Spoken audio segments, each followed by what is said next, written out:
everyone, welcome to my channel. My name is Celine and today we are here in my closet to declutter. So I actually have a very full wardrobe over here that I have already started taking some pieces out, but this is what it looked like before. So it was very messy, full of pieces that I hardly even wear. I normally only, like every time I do the laundry, I will just put the clothing that I freshly ironed on the right side, and then I will only pick the clothing from the right side. So the clothing that was previously on the left side, like some of them have not been touched in years. So let's just ride on this new year productivity momentum and clear out our wardrobe. So today we are just going to do it with three very simple questions. Simple questions, but the process is not easy because clothing is very sentimental. But anyway, I'm here to do it together with you. So as you're watching this video, you could look at your cupboard and then we could do it together and then it might not be so difficult. Let's start with the very first question. Does this still fit? And if the answer is no, unfortunately, it's got to go. So I have a lot of clothing I've already put in a pile on the floor over here. I'm just going to show you, okay? So for me, I have this pair of Levi pants that's like shaping. It's called a shaping boot cut. But this pair of jeans is so tight. I've not worn it in a super long time, like maybe 1 or 2 years, but I just never had the heart to give it away because Levi's is very expensive. So it's just been sitting in my cupboard. But today is the day that we're going to let it go. So now you don't have to throw away all the clothing that you no longer fit. If you are really planning to lose weight and this is your year, right? This is your year to reach your goal weight and fit into your clothing again, simply put it one side. So for me, I do bring my clothing to the tailor or I just stuff it in one of the wardrobes. But to be honest, I never actually lose the weight that I can wear these clothes again. So for me, a lot of them, I'm either going to give it to my friends and family or I'm just going to try and sell it. Yeah, so you can always choose what is the best option for you, but do not put it in the area where you come to choose your clothes every day, because that just makes it very cluttered and also, to be honest, a bit demoralizing. The second thing that we're going to ask ourselves is this something that I can wear this season? So in Singapore, right, it's summer all year round, but we are people that travel a lot, especially to Japan and Korea. So when it comes to pieces like this, I cannot wear this in Singapore without wanting to peel my skin off. So what do you do with this? Again, don't keep it in an area where you regularly come to look for your clothing. And if you do live in a country that has seasons, it's always good to refresh your wardrobe every time the seasons change. So for this, I'm just going to keep it in a Ziploc bag and I'm going to store it until I do go overseas again, and then I will pull this out and wear it.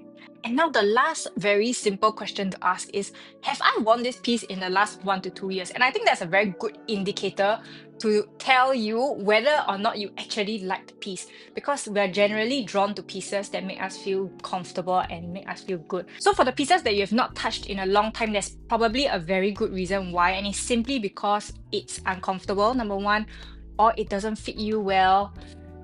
Either the color, the style is out of trend, whatever it is, and that is a very good indicator that it should not be hanging around in your cupboard. You still may have some pieces in your wardrobe that you are unsure of. So one piece for me is this little top, and this is from Mock Parade, and I like the design of it. I think it's super cute. Like, okay, so I'm wearing like a tank top today, and then this one is just meant to be a little cape over the tank top, and this piece helped to make my spaghetti straps and tank tops like office appropriate, because it does cover up any bra straps or too much skin, and then you can just wear it like that. The only problem I have with this is that it is so freaking uncomfortable. So I have been pondering for a very long time whether or not I should keep this or throw this away, but I've decided that I'm going to go to the tailor and try and fix this problem. I really tried to love this piece and wear it out, and I tell myself oh, my skin will get used to the prickly sensation, but it just gave me a rash and I could not wait to come home and take this out. And for me, another type of clothing that I stopped buying is clothes that look like this, and basically they're thin straps, so you can see the bra strap if you wear a bra, or you have to use pasty, so there's no support. And personally, I have stopped buying tank tops that look like this because I find it wildly uncomfortable to have to be walking around and having no support. So what I'm wearing today is from Uniqlo, and there's a built-in bra, so there's a little bit of support and coverage. And when I feel like when it comes to pieces like this, even though I do wear them, I do not find myself being drawn to them. So these are still items that I feel are quite basic, that I will still keep them in my cupboard, but these are things that I will not be repurchasing anymore. So I think when it comes down to it, for me, practicality is way more important than looks. So clothing like skirts that do not have pockets, pants that have very shallow pockets, and mini skirts. Oh my god, I love the look of mini skirts, but I hate actually wearing a mini skirt. So you can see, like, every time you walk, the mini skirt just turns a little bit more and a little bit more, and then it's like making a round around. So unless the mini skirt has unless the mini skirt has shorts inside, so basically unless it's a skirt, I will not be purchasing it. But there are also some clothing like this, and this is a black blazer. I also only wear this once a year, but this is not something that I will ever throw away because this is super useful for a lot of situations. So like interviews, every year during formal events, I'll throw this on. Things like this you can keep for sure, don't throw it away, but probably not keep it in the main area of your cupboard because again, it clutters, and if it's not something that you wear often, keep it away. Another thing that you might face is what happens if I have more than one of the same piece. And for me, one thing that I have a lot of is white t-shirts. I have a lot of varieties of white t-shirts, some with like one word, one peanut. I have white t-shirts with no words. But I personally think that if you are someone who wears white t-shirts regularly, just keep all of them, and you will feel like you have that variety of wearing like different print white t-shirts. Other people may not notice, but you know the difference. So if that's what makes you comfortable and happy, then keep it. I'm gonna keep all my white t-shirts because I wear them to office all the time. Here's the pair of clothing that I have decided is no longer suitable for me. And there are a few options on what you can do with the clothing. And the first one, of course, to give it to your friends and family. The second one is to donate it. You can donate to the Salvation Army. Now actually H&M and I think a few other clothing companies have these boxes where you can drop a bag of your clothes in, and they'll give you like a voucher to spend next time or something like that.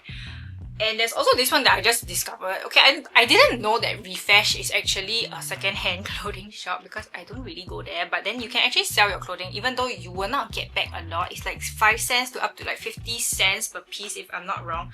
But it's definitely worth checking out if you are too lazy to list your clothing on Carousel one by one. So I'm probably going to try to list some of these pieces, especially the more expensive ones on Carousel. But like, I don't know, man, that's a lot of effort, and then all these things take up space. But yeah, all these clothing will like take up space in the meantime. So yeah, I think I am just going to give them all away at one shot. So now I'm sitting next to my pile of clothing, and this was originally all gonna be in my throw pile. And I think in your throw pile there will inevitably be some clothing that you bought when you thought it was trendy, or you feel like it's really out of style. And what I would really encourage you to do is to go on Pinterest and really see if there are any ways that you can style clothing that you kind of sort of, you know that you liked it at that time, but then now it's like out of trend, and how to change the style of the clothing into something that is your taste now. So if you can't really find anything on Pinterest, then that's when you really should be like, okay, maybe not for me. So I have an example here. Okay, so for example, maybe something like this. Even though I feel like this color may be a little bit too overwhelming for me, but I think if I search on Pinterest, I definitely can find some pretty creative and stylish ways to wear this. Maybe even with like just wearing this as like an outer shirt with a nice little white tank inside, or if I wear this on vacation with like a bikini, you know, something different. So I think that's something that I would encourage you to do with your existing clothing. Now get bored of our clothing so quickly because of like fast fashion and everything. So it's really about thinking of more ways to reuse our pieces, especially if it's like, you know, this is not really a basic, right? It's like, okay, people see you wear it once, and then if you see yourself in like pictures, you'll be like, oh yeah, I definitely wore this before. It is a deeper impression, but it's all about being creative with our clothing. So thank you so much for watching. That's all for this video, and I will see you in the